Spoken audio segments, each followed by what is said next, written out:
الحمد لله و الصلاة و السلام علی رسول الله.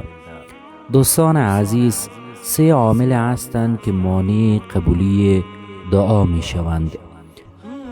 عامل اول که رسول الله صلی الله علیه و سلم می فرماید دعای کسی قبول نمی شود که قلبش غافل باشد. اگر قلبتان در دعا نباشد پس دعا نکنید.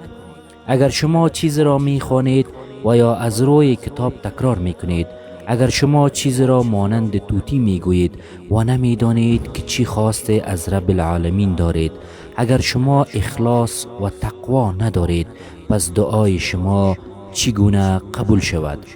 رسول الله صلی الله علیه و سلم می فرماید که الله متعال دعای شخص را که قلبش دیگر جا است، یعنی قلبش غافل است، قبول نمی کند.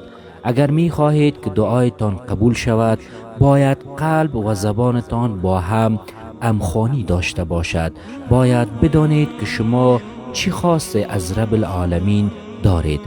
از این خاطر است اگر کسی می خواهد دعا کند، باید به لسان خود دعا کند، به جای اینکه کلمات عربی را تکرار کند که معنای آن را نمی داند.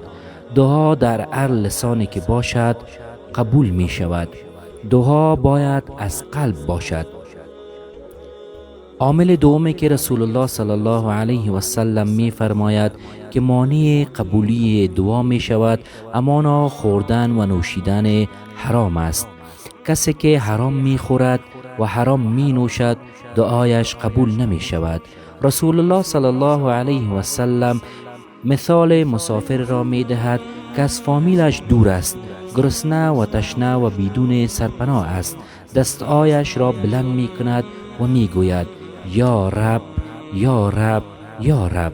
رسول صلی الله علیه و سلم می فرماید چگونه دعایش را الله متعال قبول کند در حالی که غذایی که امرایش است حرام است، لباسی که بر تنش است حرام است.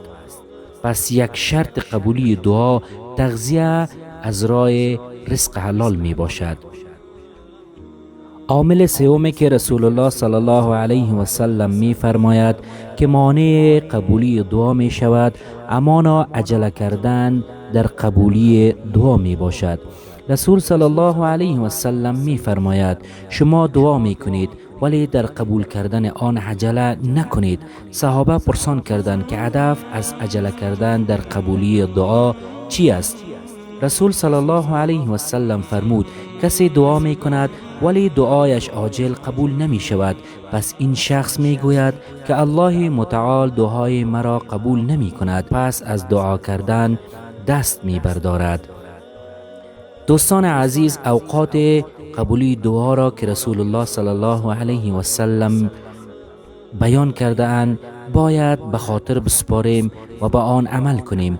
رسول صلی الله علیه و سلم برای ما خاطر نشان کرده است که در روز جمعه ساعت است که اگر دعای مسلمان با آن ساعت برخورد کند رد نمی شود و اکثر علما می گویند که شاید این ساعت در بین دیگر و شام قرار داشته باشد.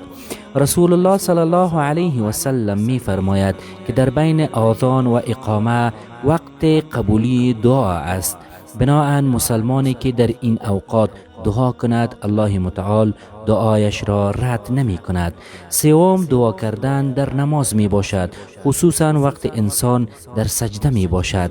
قبل از سلام دادن و بعد از سلام دادن دعا مورد قبولی قرار می گیرد.